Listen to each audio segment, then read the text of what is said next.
동네 빵집 보호를 위해 대기업 프랜차이즈의 확장을 제한한 상생협약 연장 여부를 두고 찬반 여론이 팽팽히 맞설 전망입니다.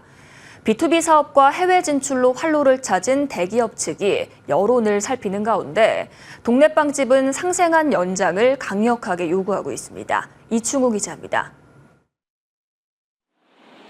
제빵 프랜차이즈 뚜레쥬르를 운영하는 CJ푸드빌은 지난달 집단급식소 식품판매업 영업신고를 했습니다.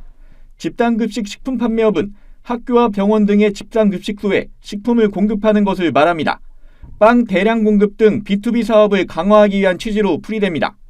공공입찰 참여 시 해당 인허가 취득 요건을 충족해야 하는 경우가 있어 집단급식소 식품판매업을 신고했다고 CJ푸드빌은 설명했습니다.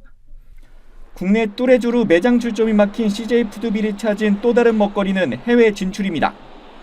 2018년 미국 현지 법인 흑자 전환 성과를 바탕으로 해외 베이커리 사업 확장에 속도를 냈고 그 결과 미국과 캐나다 등 7개국에서 400개까지 뚜레쥬르 매장을 늘렸습니다. 다만 국내선 회사 의지와 상관없이 만년 2위에 머물 수밖에 없는 실정입니다. 파리바게트 국내 매장은 3,400여 곳, 국내 뚜레쥬르는 1,200여 곳인데 업계 1, 2위 간 역전이 사실상 불가능합니다. 규제 때문입니다. 지난 2013년 중소기업 적합업종 지정으로 시작된 출전 규제는 지난 2019년 상생협약 체결로 5년 연장됐습니다.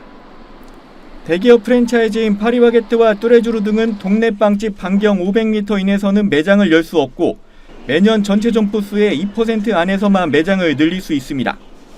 뚜레쥬르가 동네 빵집 보호를 위한 상생협약 연장 논의 방향에 특히 촉각을 곤두세울 수밖에 없는 이유입니다.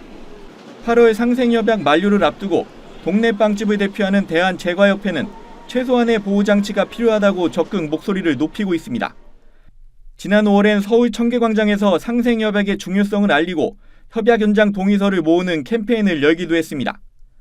편의점이 거의 지금 6만 개 육박할 정도로 성장했는데 편의점의 그런 머천다이징을 빼놓고 또 협의에 이걸 논의하는 것도 약간의 유효성이 떨어진다고도 볼 수 있고 그래서 최근에 5년 동안 변화된 상황, 편의점의 성장이라든지 이런 걸 감안해서 다시 한번 최소한의 논의는 필요해 보입니다. 주무기관인 동반성장위원회는 이해 당사자들의 의견 취합이 마무리되면 다음 달 첫 회의를 열고 상생협약 연장 논의를 시작한다는 방침입니다. 머니투데이 방송 이충우입니다.